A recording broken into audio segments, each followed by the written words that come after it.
мы запускаем проект «Социальное такси».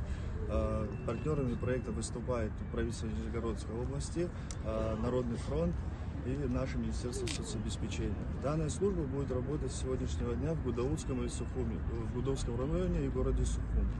Услуга абсолютно бесплатная, мы следим часто за новостями, за комментариями под постами.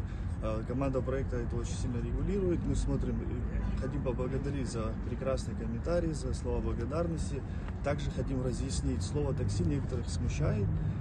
Речь идет о полностью социальном проекте, проезды будут бесплатны. Очень важным и отличным инициативу социального такси.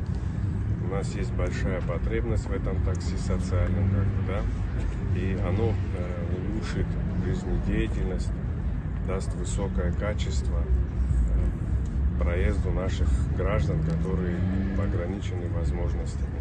Вот этот социальный наш слой населения, который ждал очень большое время это такси, оно считаю очень актуальным в сегодняшний день и поспособствует улучшению их жизнедеятельности. Кажется, что в Абхазии этот проект совершенно точно заживет новыми красками. Это будет 100% необычный формат, потому что именно здесь рождаются самые классные идеи, которые потом можно тиражировать в разные другие, в том числе страны, и, скорее всего, будет развиваться в нескольких районах здесь. Поэтому, ну и как перед любым, наверное, плаванием, когда корабль запускается, хочется сказать в добрый путь.